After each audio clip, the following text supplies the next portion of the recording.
दोस्तों, आप सबको जितेंद्र त्रिपाठी का नमस्कार, आदाब, गुड इवनिंग। आज मैं फिर आपके सामने हाजिर हुआ हूँ देश के उर्दू के एक बड़े बड़े महान शायर के बारे में बात करने के लिए। इनकी महानता का आलम ये था कि शायद भारतवर्ष में उर्दू जानने वाले में से कोई भी ऐसा नहीं होगा जो इनका नाम नहीं सुने। इनका नाम था रघुपति सहाय सक्सेना, प्रोफेसर रघुपति सहाय सक्सेना उर्फ फिराक गोरखपुरी। रघुपति सहाय सक्सेना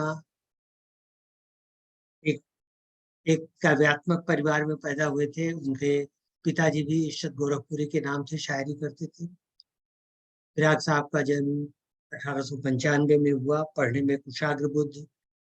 उसके बाद उन्होंने एमए किया और ये कहा जाता है कि जब वो एमए में थे तो इलाहाबाद विश्वविद्यालय के उप कुलपति जो थे प्रोफेसर गंगानाथ झा, उनका बेटे अमरनाथ झा भी एमए इंग्लिश में ही पढ़ते थे और वो बहुत ही इंटेलिजेंट थे।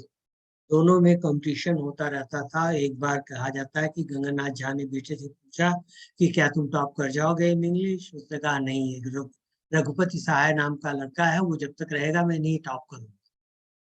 वाइस चांसलर साहब ने रघुपति सहाय को बुलाया और उनसे गुजारिश की कि वो इस साल ड्रॉप कर जाए ताकि इनका बेटा जो है वो टॉप कर जाए, और वो अगले साल टॉप कर जाएंगे क्योंकि उन्हें हर हाल में टॉप तो करना ही है, इतने इंटेलिजेंट।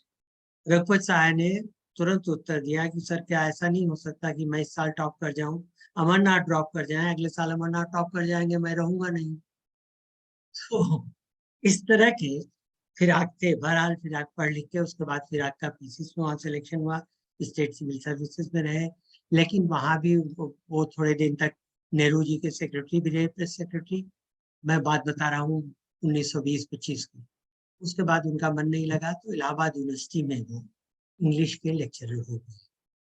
इलाहाबाद यूनिवर्सिटी का दुर्भाग्य कही है विशेषता कि इलाहाबाद से जितने भी अच्छे अच्छे कवि हुए हैं सब इंग्लिश डिपार्टमेंट के प्रोफेसर या लेक्चरर रहे। हरिवंश राय बच्चन, फिराक गोरखपुरी, जगदीश सहाय, रघुवीर रघुवीर सहाय, ये सारे लोग इलाहाबाद यूनिवर्सिटी की अंग्रेजी डिपार्टमेंट की सेवा करते हुए ये उर्दू और हिंदी के शायर और कवि हुए। बहरहाल फिराक की शायरी पिछली बार जैसे हमने देखा था, फैज की शायरी फैज की शायरी से डिफरेंट इसलिए है कि फिराक का मानसिक धरातल एक और जगह पर ले जाता है हमें। वो एक फिलोसफिकल अंदाज में अपनी बातें करते हैं।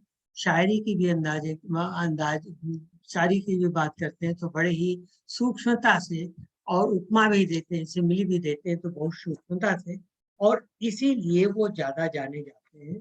जैसे कि मैं आपको एक ये चीज बता दूं, एक शेर छोटा सा देखिए। शाखे गुल जिस तरह हवा से मुड़े, फूल की शाख जिस तरह हवा से मुड़े, शाखे गुल जिस तरह हवा से मुड़े, याद है तेरे रूठने की अदा, याद है तेरे रूठने की अदा। ऐसे ही ये लिखते हैं, अभी फितरत से होना है नुमाया शान इंसानी। अभी अभी आदमियत की शान जो है वो, उसकी प्रकृति अभी जो है खुलनी बाकी है। अभी हर चीज में महसूस होती है कमी अपनी। और फिर साहब कहते बेजरर, मतलब बिना हानिकारक हानि रही, बेजरर है फिराक की गाली, उसकी गाली फकीर की गाली। और इसके साथ ही साथ फिराक बहुत बड़ी बात करते हैं कि दुनिया को बदलने का तस्लीम तेरा दावा, तेरा ये दावा मुझे मंजूर है कि हम दुनिया को बदल दें। दुनिया को बदलने का तस्लीम तेरा दावा, हम फिर भी ये कहते हैं दुनिया वही दुनिया है। तो इस तरह की चीजें, या एक और छोटा सा देखिए कितना नाजुक सा शेर है, आप ध्यान दीजिएगा। तुम मुखातिब हो, मतलब बात भी कर रही हो, तुम मुखातिब हो भी हो, करीब भी हो, तुमको देखें कि तुमसे बात करें। तुम मुखातिब हो, करीब भी हो, तुमको देखें कि तुमसे बात करें। या एक ये है, या इश्क नहीं करते या लोग हैं बेपरवाह, तो इश्क में अब कोई बदनाम नहीं होता। अब या तो कायदे से इश्क नहीं करते या लापरवाह है इश्क करने में, तो इश्क में कोई बदनाम नहीं होता। या ये कि वो आलम और ही है जिनमें मीठी नींद आ जाए।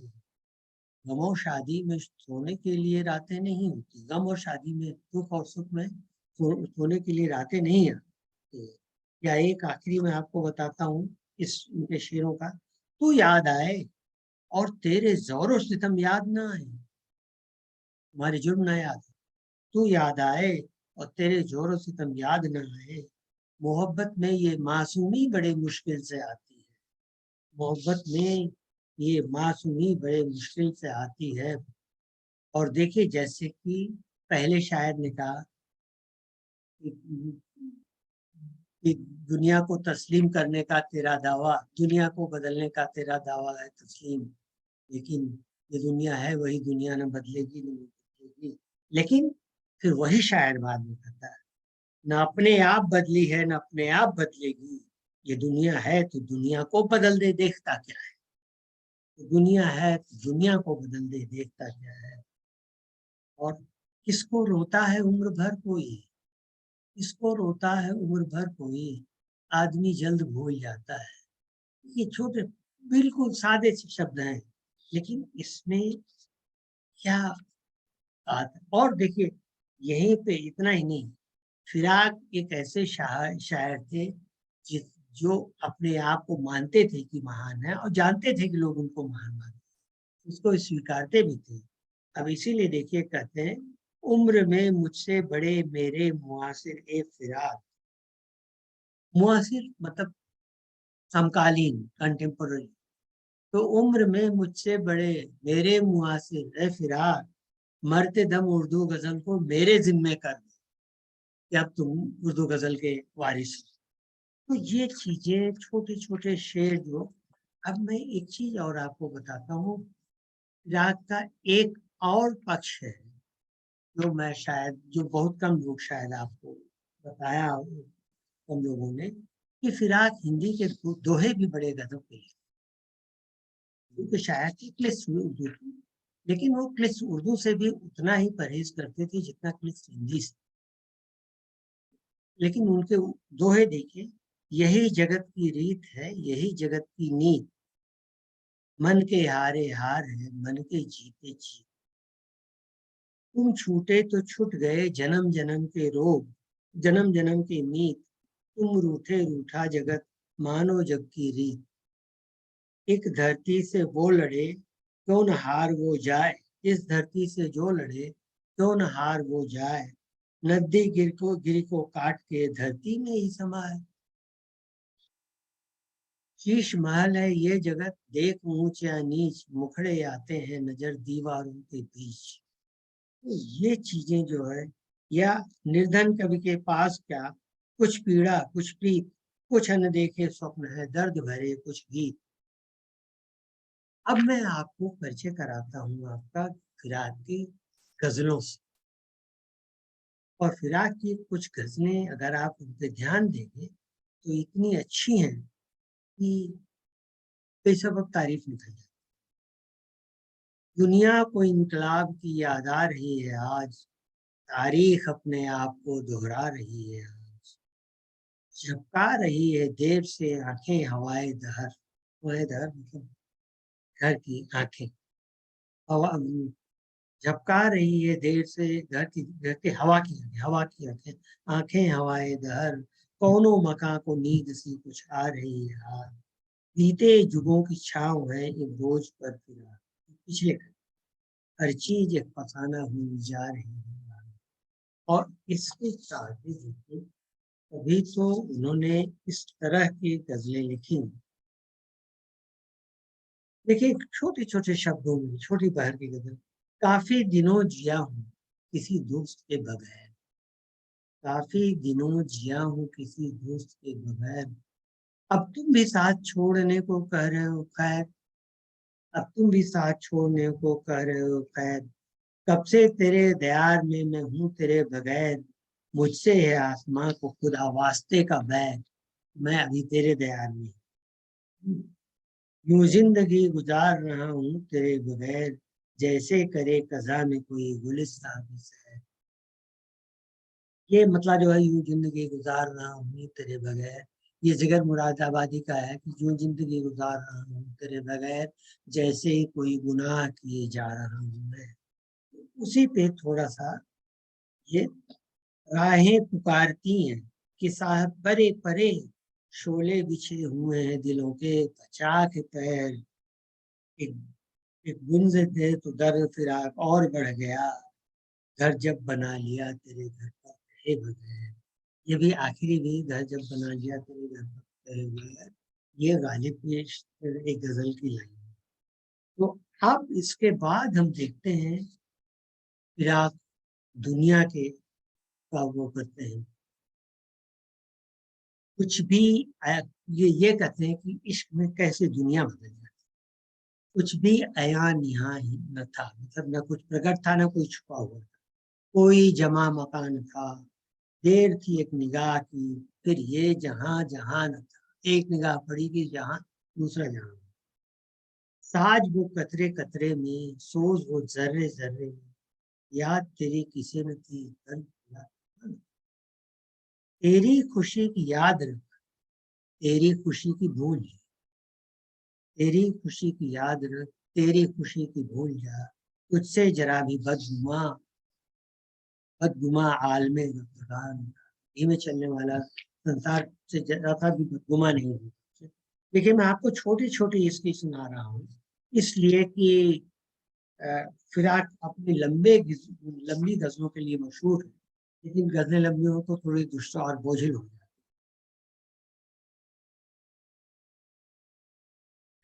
कहते हैं, गजल के साज उठाओ बड़ी उदास है रात, नवाए मीर, मतलब मीर का कलाम, नवाए मीर सुनाओ बड़ी उदास है। जो हो सके तो इधर की भी राह भूल पड़ो, सनम कदे की हवाओं बड़ी उदास है। कहें न तुमसे तो फिर और जाके किससे कहें, सियाह जुल्फ के साइयों बड़ी उदास है रात। अभी तो जिक्र सहर दोस्तों है दूर की बात, सुबह की बात करना तो दूर, अभी तो जिक्र सहर दोस्तों है दूर की बात, अभी तो देखते जाओ बड़ी उदास है रात। समेट लो कि बड़े काम की है दौलते गम, इसे यूं ही न गवाओ बड़ी उदास है रात। इसी खंडहर में कहीं कुछ दिए हैं टूटे हुए, इन्हीं से काम चलाओ बड़ी उदास। तो ये फिराक की कुछ ऐसी गजलें हैं। माफ कीजिए भाई, मैं बिजी हूँ, भी बंद करिए। हम्म, फिर इनकी इनकी एक आध और बहुत ही अच्छी गजलें हैं, जो मैं आपको सुनाना चाहता हूँ ताकि आपको लगे कि फिराक फिराक वाकई में एक बहुत ही बड़े बड़े इंतखाबी रूप से बहुत बड़े शायर थे।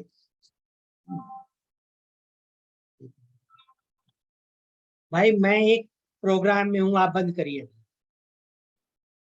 आधे घंटे बाद फोन करना। हम्म। एक शबे गम वो भी थी जिसमें जी भर आए तो अश्क बहाए, एक शबे गम ये भी है जिसमें दिल रो रो के सो जाए।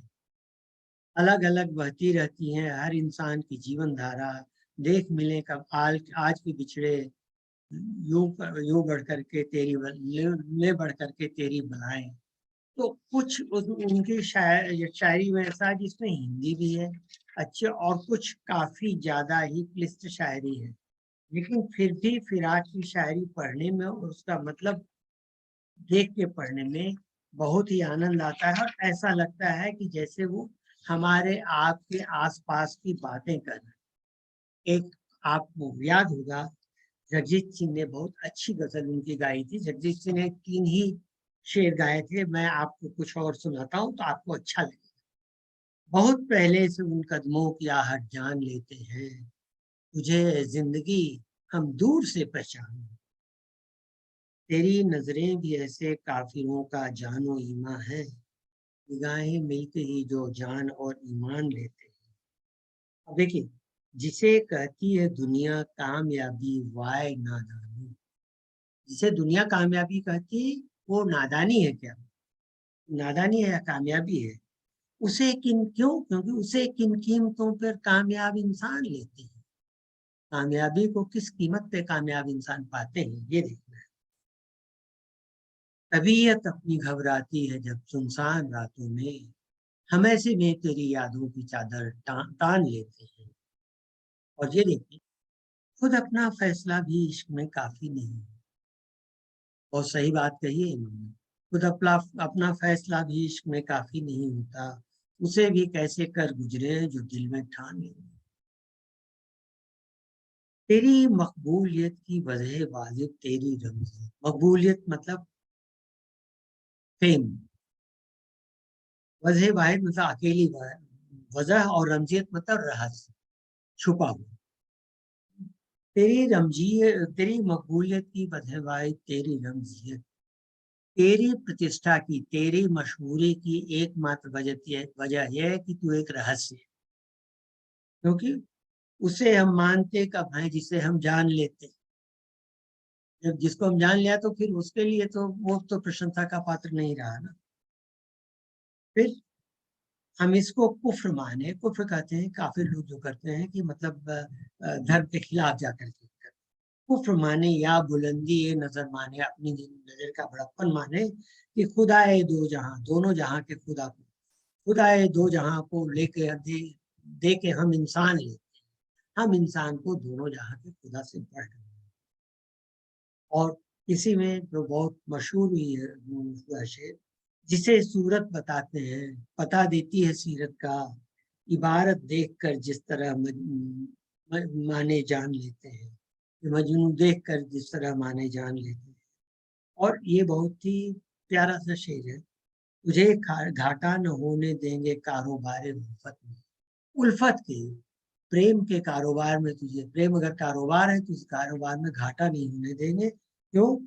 हम अपने सर तेराए दोस्त हर नुकसान लेते, हम अपने सर तेराए दोस्त हर नुकसान लेते हैं। और फिराक अक्सर बदल कर भेस मिलता है कोई काफिर, कभी हम जान लेते हैं कभी पहचान लेते, कभी हम जान लेते हैं कभी पहचान लेते हैं। और एक ये भी शायद आपको अच्छा लगे।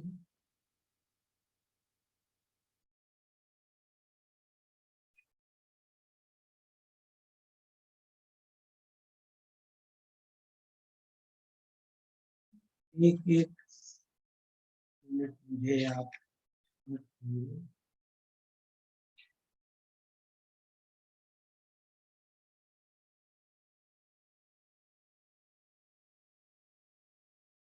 हाँ देखिए,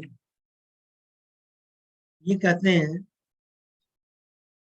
राज को राज ही रखा होता, क्या कहता अगर अगर ऐसा होता, हुस्न से कब तलक पर्दा करते, इश्क से कब तलक पर्दा होता, कम को मुट्ठी तेरी निगाहें, अक्सर खून तमन्ना होता, मैं हूँ दिल है तन्हाई है, तुम भी जो होते तो अच्छा होता, मेरी रगे जहाँ दुख जाती है, हाल भी तेरा बांका होता, तू अगर अपने हाथ से देता पैमाना, पैमाना होता, आंख उठाकर जान गंवा के हुस्न।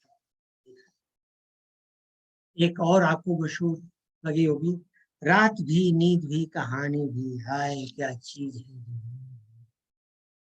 दिल को, अब ये देखिए, दिल को अपने भी गम थी दुनिया में, कुछ बलाएं थी आसमानी भी,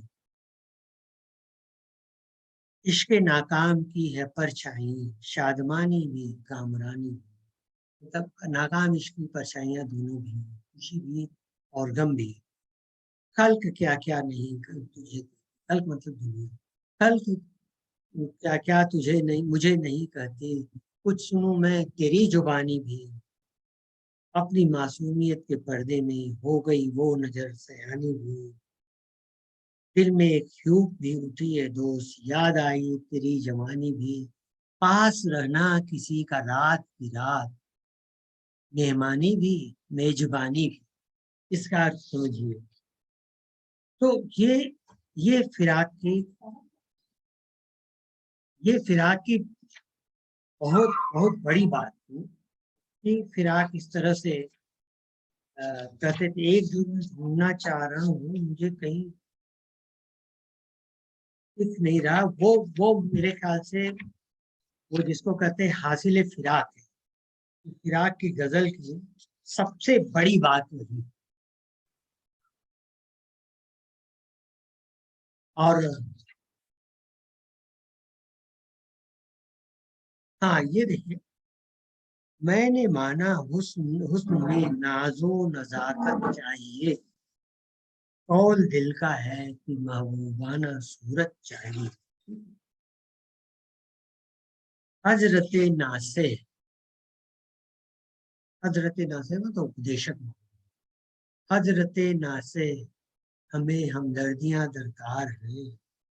तुम्हें समझे दर्द वालों को नसीहत चाहिए, तुम्हें समझे दर्द वालों को नसीहत चाहिए। ए मजाहिब के खुदा तेरी मशीत, अलग अलग धर्मों के खुदा तुम्हारी जो भी मशीयत हो, तुम्हारी जो भी नीति हो।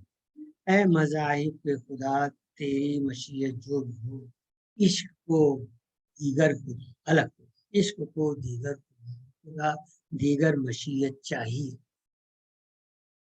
और कादरे मुतलक ने जो कुछ भी मुकद्दर कर दिया, जिस जो भी भगवान ने मुकद्दर कर दिया, वो मुकद्दर भी बदल सकता है, हिम्मत चाहिए। वो मुकद्दर भी बदल सकता है, हिम्मत चाहिए। शेख साहब सबकी नजरों में फरिश्ते ही सही, शेख साहब सबकी नजरों में फरिश्ते ही सही। हक तो यह है आदमी में आदमियत चाहिए। शेख साहब भले फरिश्ते हैं, हक तो यह है आदमी में आदमियत चाहिए। और इज्जतो शोहरत सभी कुछ मुझको हासिल है। यहाँ शायर अपना दुख वर्णन करता है। इज्जतो शोहरत सभी कुछ मुझको हासिल है फिलहाल। दोस्त भी मिलने को मिल सकता है इसमें, दोस्त भी मिलने को मिल सकता है, किस्मत चाहिए।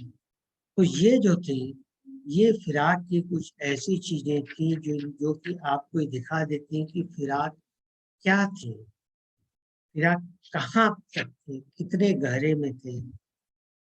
अब फिराक का ही एक है, आपको याद होगा, बहादुर शाह जफर ने लिखा है, उम्रे दराज मांग कर लाए थे 4 दिन, वो आरजू में कट गए इंतजार में। उम्रे दराज मांग कर लाए थे 4 दिन, दो आरजू में कट गए दो इंतजार में। उसी पर उसी पर फिराक का है। ये माना जिंदगी है 4 दिन की, बहुत होते हैं यारो 4 दिन की। ये माना जिंदगी है 4 दिन की, बहुत होते हैं यारो 4 दिन भी।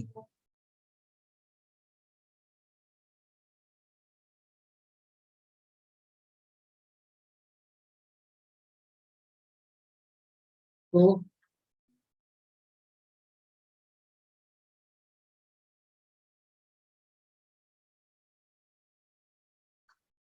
ऐसे ही फिराक से कई किंवदंतियां भी हैं, कई बातें भी हैं। कहा जाता है कि एक महफिल में फिराक बैठे हुए थे, पूरे नशे में थे, ऊँ रहे थे। तो कोई शायरा, जूनियर शायरा किसी शायर के पास है, नोक झोंक चलती रहती है, आपने देखा होगा मुशायरे। शायर के पास आई और बोली आप चाय पीजिए। तो उन्होंने मस्करी की, बोला नहीं नहीं नहीं, मुझे पिया ही समझिए। शर्मा गई। टक टक फिराक की नींद खुली। फिराक कह रहे नहीं नहीं, ये तो पीता है, ये तो पीता है, पिया मत समझिए, ये तो पीता है, रोज पीता है। तो इस तरह की चीजें होती हैं। एक चीज और है कि फिराक के बारे में ये भी कहा जाता है कि वो हर तरह के शेर पे अपना, जिसको कहते हैं कलमबंदी, वो भी कर सकते थे। कलमबंदी का मतलब ये होता है कि एक किसी भी शेर का, किसी भी शायर की एक शेर का आखिरी लाइन ले लिया और उस पे आपने, उस पे 4 लाइन और अपनी बना दी, तो वो अ, उसको कलमबंदी कहते हैं। जैसे मैं आपको बताऊंगा कि गालिब का इन्होंने किया, शायद वो आपको फिर अंदाजा लग जाए। जैसे गालिब का एक बहुत बढ़िया शेर है, सब मतला है, सब कहाँ कुछ लाला हो गम में नुमाया हो गई, खाक में क्या सूरतें होंगी कि पिन्हा होगी। उस पे इन्होंने लिखा है कि मेरी आंखें देख के ये रंग हैरान हो गई, कितनी शम्मा जश्न बज़्म गुलशन से फरोजा हो गई, कुछ तो मिट्टी में मिली, कुछ फिर दरख्ता हो गई, फिर बढ़ गई पेड़ की तरह, सब कहाँ कुछ लालो गम में नुमाया हो गई। फिर जैसे एक आ, एक मोमिन का है, तू कहाँ जाएगी कुछ अपना ठिकाना कर ले, हम तो कल ख्वाब अदम में हमें हिजला होंगे। इस पे भी इन्होंने बनाया है। इससे को होता है ये फिराक की गजलें, फिराक के दोहे, फिराक की नज़में, रुबाइयाँ, तो बहुत कुछ है, बहुत कुछ उसमें कहने को है, लेकिन समय की कमी है। लेकिन ये दुनिया का सबसे बड़ा शायर, जो ये भी कहता था कि इस भारतवर्ष में इंग्लिश जानने वाले सिर्फ 2.5 लोग हैं, और 2.5 लोग कौन है? सी राजगोपालाचारी एक, फिराक गोरखपुरी दो, और जवाहरलाल नेहरू आधा। जवाहरलाल नेहरू के साथ इन्होंने काम किया था, लेकिन बाद में सख्त खिलाफत जवाहरलाल नेहरू से, इनको जवाहरलाल नेहरू की नीतियों से निचुड़ थी। तो लेकिन यह है कि फिराक अपनी बेबाकी की वजह से अपने ही डिपार्टमेंट में लेक्चरर से आगे नहीं बढ़ पाए, लेक्चरर पर ही रिटायर हो गए, जबकि उन्हीं के छोटे भाई यदुपति सहाय इलाहाबाद यूनिवर्सिटी में इंग्लिश के हेड ऑफ डिपार्टमेंट और डीन हो गए। तो दोस्तों, फिराक के बारे में यही थोड़ी बहुत चीजें थी जो मैं आपको बताना चाहता था। कभी और मौका मिलेगा तो आराम से, थोड़ा समय रहेगा तो ज्यादा बातें करेंगे, ज्यादा चीजें बताएंगे। और तब तक के लिए मैं विदा लेता हूँ। अगली बार इंशाअल्लाह आपको एक और खास शख्सियत से मैं उनका तारुफ कराऊंगा। ये अभी नहीं बता सकता कि कवि से या शायर से, लेकिन जो भी होगा बहुत ही खास होगा। तब तक उम्मीद है कि आप, मुझे भी आपका इंतजार रहेगा, और उम्मीद है कि तब तक आप भी मुझे सुनने की हिम्मत रख सकते हैं।